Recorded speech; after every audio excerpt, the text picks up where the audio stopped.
ቀጥላለሁ አራግፌ ቀጥላለሁ አራግፌ ሁኔታ ያየ አራግፌ ችግር ያየ አራግፌ ምቀኛ ያየ አራግፌ ጠላት ያየ አራግፈህ ትቀጥላለህ።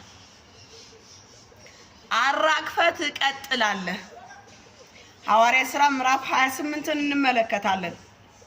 በደህናም ከደረሱ በኋላ በዚያም ጊዜ ደሴቲቱ መላጥያ እንድትባል አወቅን። አረማውያንም የሚያስገርም ቸርነት አደረጉልን። ዝናብም ስለሆነ ስለ ብርዱም እሳትም አነድደው ሁላችንንም ተቀበሉ። ጳውሎስ ግን ብዙ ጭራሮ አከማችቶ ወደ እሳትም ሲጨምር እፍኝትም ከሙቀት የተነሳ ወጣ እጁን ነደፈችው። አረማውያንም በእጁ ተንጠልጥላ ባዩ ጊዜ እርስ በርሳቸው ይህ ሰው በእርግጥ ነፍሰ ገዳይ ከባህርም ስንኳ በደህና ቢወጣ የእግዚአብሔር ፍርድ በሕይወትም ይኖር ዘንድም አልተወውም አሉ። እርሱ ግን እባቢቱን ወደ እሳት አራገፋት። አራገፋት።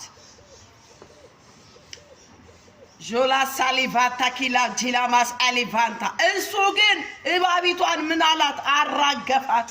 ወዴት? ወደ እሳት። ጳውሎስ ሲቆሰቁስ ወጣበት። አንተ ስትጸልይ ብዙ ፍኝቶች ይወጣሉ። ወጡ ማለት ግን ነደፉክ ማለት ገደሉክ ማለት አይደለም። ግድ ነው ይወጣሉ። አባቴ ከተንበረከክ ልክ ተንበርክከ ስትነሳ ፍኝቶች ናቸው የሚመጡት። በረከቱ ከኋላ ነው ያለው። እፍኝቷን አራግፍና ከበረከት ጋር ተገናኝ። እፍኝቱን አራግፍና ከፈውስ ጋር ተገናኝ። እፍኝት ነደፈኝ በቃ ልሞት ነው አትበል። የተነደፈ ሁሉ የሚሞት አይደለም።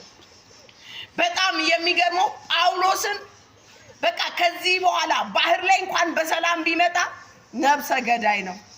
እግዚአብሔር እዚሁ እንኳን አልተወውም። በእርግጥ ኃጢአተኛ ነው አሉ ሊሉክ ይችላሉ። ኃጢአተኛ ነው ሊሉክ ይችላሉ። እግዚአብሔር ሰው እንደሚያያይ አይልም። እግዚአብሔር ሰው እንደሚል አይልም። ኃጢአተኛ ነው በቃ ሞት አላመለጠውም። አሁን ይሞታል ብለው ሲጠባበቁ ይላል። አረማውያኖች አሁን ይሞታል ብለው ሲጠባበቁ እሱ ግን ፍኝቷን ምን አላት? ወደ ጭራሮ ላይ ወደ እሳት አራገፋት። ጭራሮ ሰብስቦ እንሙቅ ብሎ ባስቀመጠው ምናልባት ለሆነ ሰው ስለጸለይክ የሆነ ሰው ሊነሳብህ ይችላል። አንተ ለሱ መልካም ነው የምትጸልየው፣ እሱ ግን ላንተ ክፋት ነው የሚያስበው። አውቆ አይደለም አላወቀም። እነዚህ አረማውያኖች ከዛ በኋላ በጳውሎስ አመኑ ይላል።